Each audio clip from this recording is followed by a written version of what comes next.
أعوذ بالله من الشيطان الرجيم بسم الله الرحمن الرحيم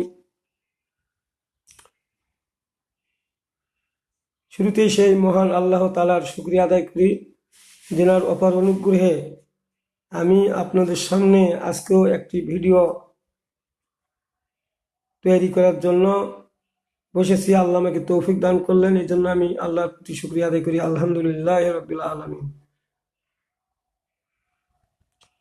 রসুল সাল্লাল্লাহু আলাইহি সাল্লামের প্রতি দরুদ সাল্লাল্লাহু আলাইহি সাল্লাম, যিনি তার 23 বছরের জীবনের আদর্শ আমাদের সামনে রেখে গেছেন। সেই আদর্শকে বাস্তবায়ন করার জন্য আমরা চেষ্টা করছি।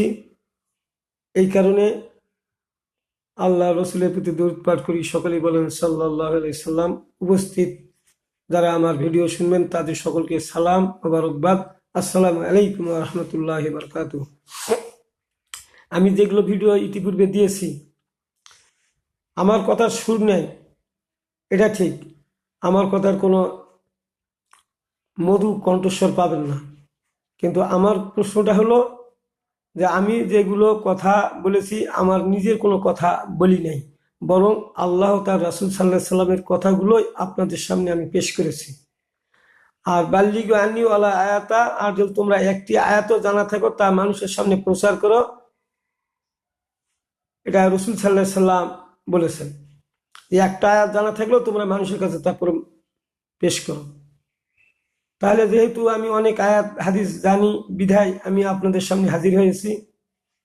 এই কারণেই যে আবু হুরায়রা থেকে একটা হাদিস দেই, যে হাদিসে বলা হচ্ছিল যে আবু হুরায়রা বলতেছিল, আমার কাছে যদি 2টি কোরআনের আয়াত না থাকতো তাহলে আমি কোনোদিন রসুলের কোনো হাদিস বা কোনো কথা মানুষের সামনে পেশ করতাম না। সেটা হলো সূরা ইমরানের 77 নম্বর আয়াত। সূরা বাকারার নম্বরটা মনে হচ্ছে না, যাই এই আয়াতে বলা হয়েছে, যারা কোরআনের বাণী জানবে তা গোপন করে রাখবে, স্পষ্টভাবে মানুষের কাছে বর্ণনা করবে না, আল্লাহ তাদের সাথে কিয়ামতের ময়দানে কথা বলবেন না, তাদেরকে পবিত্র করাবেন না, তাদেরকে নাজাতও দিবেন না। এই কথাটা আবু হুরায়রা বললেন যে এই কারণে আমার ভয় হচ্ছে, আমি তো অনেক জানি, না বললে আমার সঙ্গে তো আল্লাহ কিয়ামতের ময়দানে কথা বলবে না, পবিত্র করাবেন না, তাহলে তো বিপদগামী হয়ে যাব। এই কারণে তিনি 2200 হাদিস তার থেকে বর্ণিত হয়েছে, যেগুলা সিয়াসাত সব হাদিসগুলোর মধ্যেই আসছে।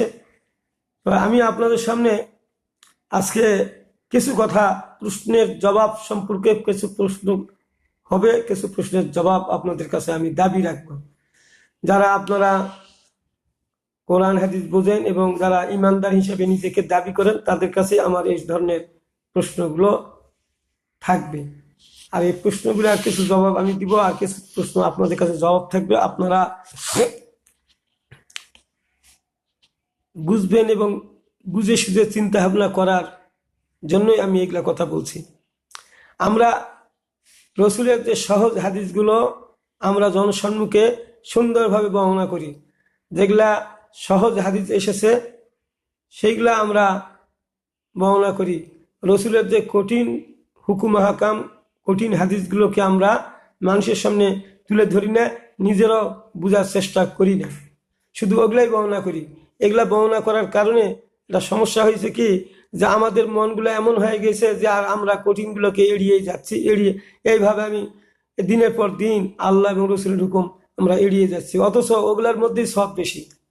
যেগুলো আমরা এড়িয়ে চলি ওটার মধ্যে সব বেশি, আর যেগুলো আমরা করি নফল ইবাদত এগুলোর মধ্যে সব কম, এদের সব ওজন কম। তুলা আর লোহা, তুলা যদি 1 বস্তা ভরায় আর 1 বস্তা লোহা ভরায়, দুদিকে যদি তুলে দেওয়া যায় ভারীটা কারবে। ফরজের সবের ওজনগুলা হলো লোহার মতো, আর নফল ইবাদতের সবগুলা হলো তুলার মতো পাতলা। ফরজ নামাজকে আপনি ফরজ হুকুম হাকামকে বাদ দিয়ে যদি নফলগুলা করেন, তাহলে এটা দিয়ে আপনি জান্নাতে যেতে পারবেন না, কারণ ফরজ হলো করতেই হবে, না হলে গুনাহ হবে। আর নফলগুলো আপনি করলেন আপনার জন্য গ্রেড বাড়বে, কিন্তু এটা না করলেও কোনো গুনাহ হবে না। এটা জানার পরেও আমরা ফরজ বাদ দিয়ে ওই নফলের পিছনে ছুটেছি। আর এই সমস্ত হাদিসগুলো আমরা বর্ণনা করি। হাদিসে আসছে, বোখারী শরীফের শেষে আসছে বোধহয়, কি বোখারী শরীফের হাদিসটি, আমি নম্বরটা এখানে আনি নাই। তো রসুল সাল্লাল্লাহু আলাইহি সাল্লাম বলেছে, যদি কেউ পাহাড়ের সমান গুনাহ করে তবু আল্লাহ এই গুনাহসমূহ ক্ষমা করে দিবেন। পাহাড়ের সমান যদি গুনাহ হয় তবু আল্লাহ ক্ষমা করে দিবেন। তাহলে আমি আপনাদের কাছে এখন প্রশ্ন রাখছি, ওই হাদিসটা কোন গুনাহ এবং ওই হাদিসটা কোন সময়কার, বুঝতে হবে যে এটা কোন সময় রসুল সাল্লাল্লাহু আলাইহি সাল্লাম বলেছিলেন। আর পাহাড়ের সমান যে গুনাহ আল্লাহ মাফ করে দিবেন, সে কোন গুনাহটা, সেটা সম্পর্কেই আমি আপনাদের সামনে প্রশ্ন এবং এক করব। তাহলে আমি আপনাদের কাছে এখন প্রশ্ন করে বলতেছি যে পাহাড়ের সমান কেউ যদি গুনাহ করে আল্লাহ ক্ষমা করে দিবেন, তাহলে আলকামার গুনাহ মাফ হলো না কেন? আলকামারের কথা আপনারা জানেন না, আমি সেটা বলতেছি। আলকামার একজন জলিলুল কদর সাহাবী ছিলেন, রসুলের সঙ্গে যুদ্ধ জেহাদ করেছে, রসুলের সঙ্গে ঘুরত। তো তিনার বয়স হয়েছিল, তো এমন অসুখ হলো যে অসুখটা আর ভালো হচ্ছে না। তার স্ত্রী বুঝতে পারলো যে এই অসুখ থেকে আর সে মুক্তি পাবে না। এই জন্য তাকে মুমূর্ষু অবস্থায় কলমা পড়ার জন্য চেষ্টা করছেন, কিন্তু তার মুখে কলমা আসতেছে না। তো এখন কলমা যখন আসতেছে না, বারবার তালকিন দিচ্ছে, কিন্তু কলমা পড়তে পারতেছে না। ব্যর্থ হয়ে তিনি রসুল সাল্লাল্লাহু আলাইহি সাল্লামকে সংবাদ দিলেন, হে আল্লাহর নবী, আমার স্বামী বোধহয় আর বাঁচবে না, কিন্তু কলমা পড়াচ্ছি, কিন্তু কলমা তো মুখে আসতেছে না তার। রসুল সাল্লাল্লাহু আলাইহি সাল্লাম এই কথা শুনে নিজেই চলে আসলেন। আসে আলকামারকে কলমা পড়ার চেষ্টা করলেন, পারতেছে না। দেখেন, আল্লাহর নবী স্বয়ং আসার পরেও পড়তে পারতেছে না, চিন্তা করা পারেন। এখন রসুল সাল্লাল্লাহু আলাইহি সাল্লাম বলছে যে আলকামারের কি বাবা মা আছে? বাবা নেই, মা আছে, ডাকো তাকে।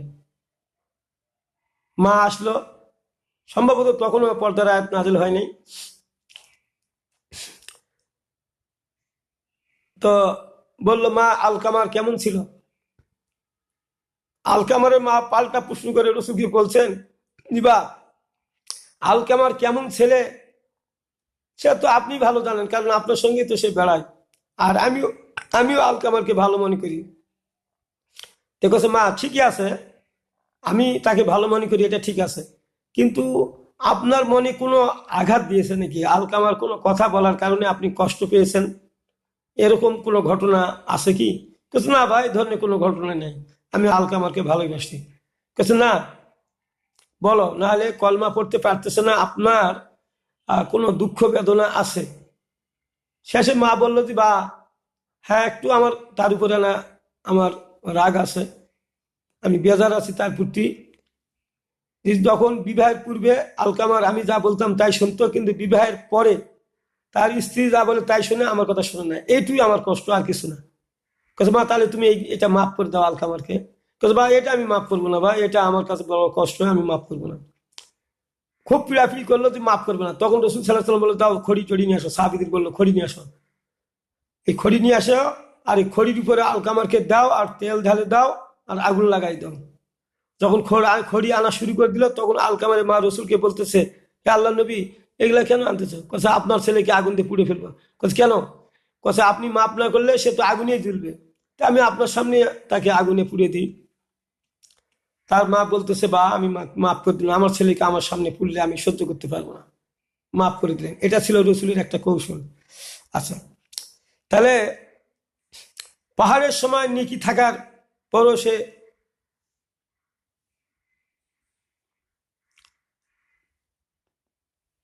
তার কি পাহাড়ের সমান গুনাহ হয়েছিল?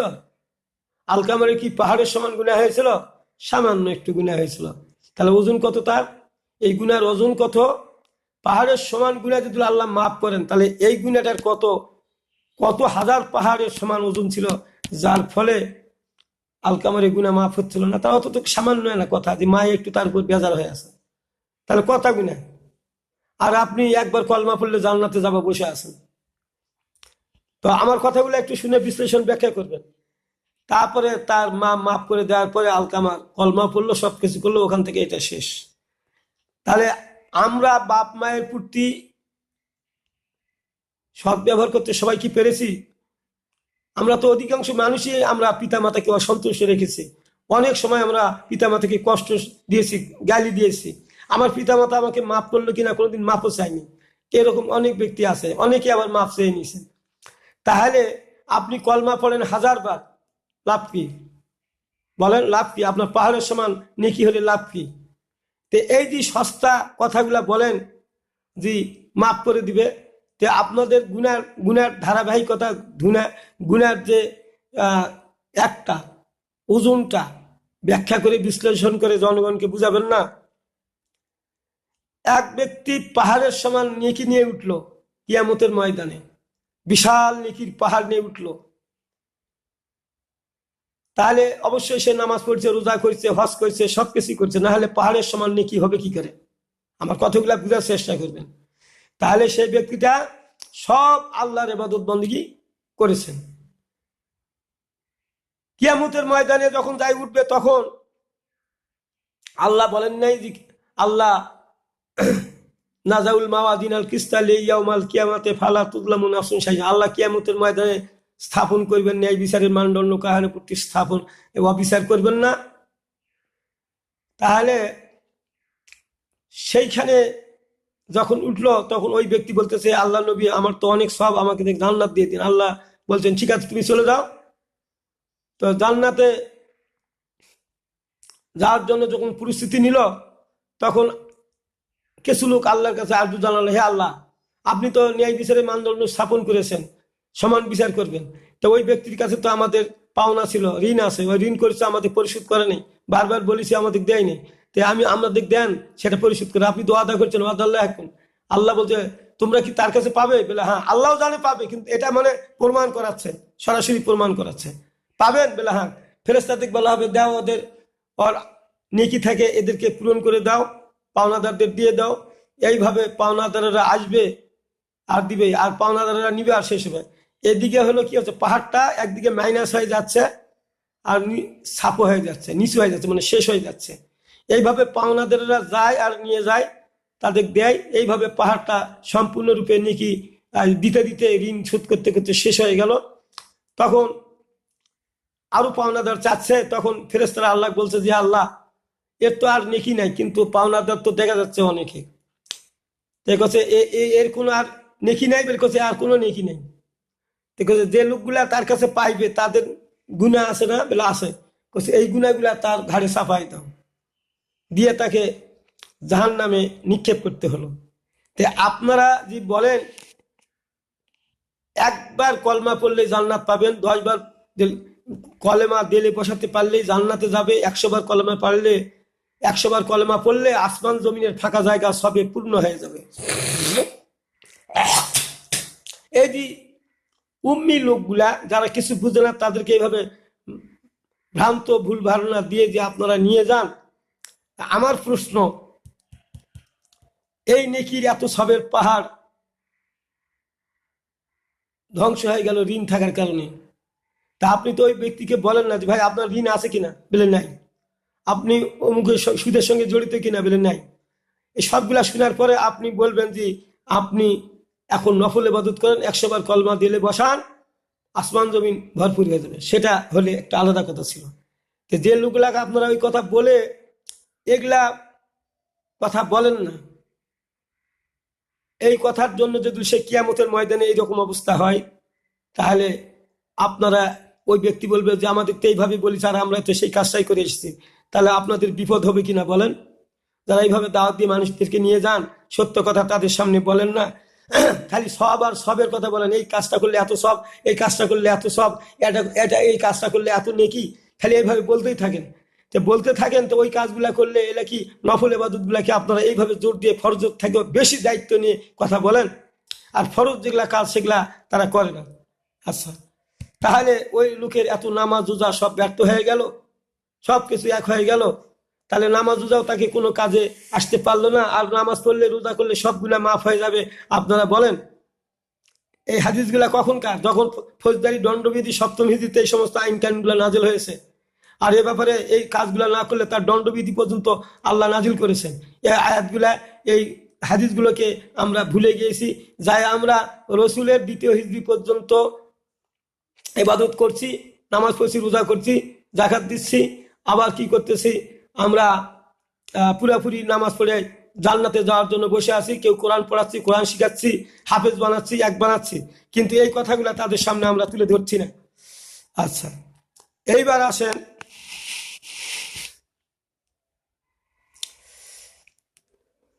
উহুদ যুদ্ধে যে 300 সাহাবী ফিরে আসলো, যুদ্ধ না করে ফিরে আসলো, তাদের অপরাধ কি ছিল? তাদের অপরাধ কতটুকু ছিল তাদের অপরাধ? তাদের অপরাধটা কতটুকু ছিল? তারা খালি যুদ্ধের ময়দান থেকে ফিরে আসলো, যুদ্ধ করলো না। তারা নামাজ পড়ছে, রোজা করছে, তখন যেগুলা ফরজ ছিল সবগুলাই পালন করেছে। তাহলে কি অপরাধ? খালি যুদ্ধের ময়দানে গেল না, কয়টা হুকুম অমান্য করলো? একটা হুকুম অমান্য করলো। একটা হুকুম অমান্য করার কারণে তারা মুনাফিক হয়ে গেল। শেষ পর্যন্ত আব্দুল্লাহ বিন উবাইয়ের আর গুনাহ মাফ হলো না।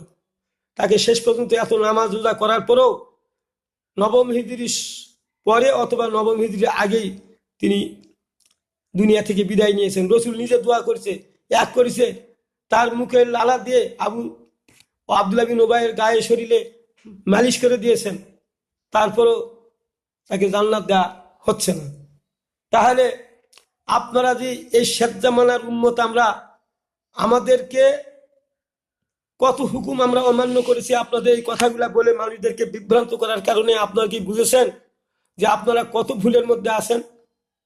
কেউ বলে আমরা মদিনার খেলাফত দেখি না। মদিনার খেলাফত খালি বুঝেন নামাজ রোজা আর কোরআন পড়া, কোরআন পাশ করা, এই তো মদিনার খেলাফত আপনারা বুঝেছেন। কিন্তু এই আইন কানুনগুলা, আমি যে গতকালকে যে ভিডিওগুলা দিলাম, যে ভিডিওগুলা দিয়েছি, আপনারা যারা শুনেছেন তারা অবশ্যই বুঝতে পারছেন। তাহলে এই আইন কানুনগুলা কি আমরা যে বাদ দিয়ে চলি, তাহলে আমরা না মানি, তাহলে আমরা কি জান্নাতে যেতে পারবো? নামাজ রোজা করে আমরা জান্নাতে যেতে পারবো? আপনাদের বুঝতে হবে না? কোরআনটা ধীরে ধীরে নাযিল হয়েছে, ধীরে ধীরে আইনগুলো পাশ হয়েছে। যখন থেকে যে আইন পাশ হয়েছে তখন থেকে সে কার্যকর হয়েছে। আচ্ছা, তাহলে এরা মুনাফিক হয়ে গেল। এদের অপরাধ একটা হুকুম অমান্য করছে, তাদের নামাজ রোজার কোনো কাজে আসেনি। তৃতীয় হিজরি শাওয়াল মাসের ঘটনা, এটা উহুদ যুদ্ধের ঘটনা। আব্দুল্লাহ ইবনে উবাইয়ের গুনাহ মাফ হলো না, সেটা তো শুনলেন। কিন্তু খয়বর যুদ্ধ থেকে ফিরার পথে এক ব্যক্তি, সপ্তম হিজরি মুহররম মাসের ঘটনা। সপ্তম হিজরিতে খয়বর যুদ্ধ থেকে ফিরে আসার পরে রসুলের সঙ্গে যুদ্ধ জিহাদে অংশগ্রহণ করেছিল। ফিরে এসে রাস্তার মধ্যে রাত হয়ে গেল, পথের মধ্যে রাত হয়ে গেল। তখন রসুল সাল্লাল্লাহু আলাইহি ওয়াসাল্লাম সাহাবীরা বলল যে হুজুর, আমরা তো এখানে রাতে থাকতে চাই, তাহলে তোমরা তো পাক শাকের ব্যবস্থা করো। পাক শাকের ব্যবস্থা করা হলো। আর ইতিমধ্যে একটা অজানা তীর এসে একজন সাহাবী শরীরে বিদ্ধ করলো, আর ওই লোকটা ধরপড়াতে মারা গেল, তাকে ঠেকানো গেল না। রসুল সাল্লাল্লাহু আলাইহি ওয়াসাল্লাম কাছে সবাই আসলো যে, আল্লাহ নবী, অমুক তো একটা তীর থেকে কে যেন মারিছে, লাগেছে, লোকটা তো মারা গেল। তো সে কি শহীদ না? আল্লাহ নবী কাছে শহীদ নয়, সে, আমি তার কাছে একটা চাদর রেখেছিলাম গনিমতের, আমি তার কাছে চাদরটা চেয়েছিলাম, তো বলছিল যে এগুলাই তো। সে চুরি করেছিল, কিন্তু সে স্বীকার করে নাই। এই কারণে তাকে এই চাদরটা সারা জীবন আগুন হয়ে জ্বালাবে। আমি আপনাদের কাছে প্রশ্ন রাখতে চাই, এটা জিহাদ সম্পর্কে হাদিস, এই পর্যন্ত এই ভিডিওটা এখানে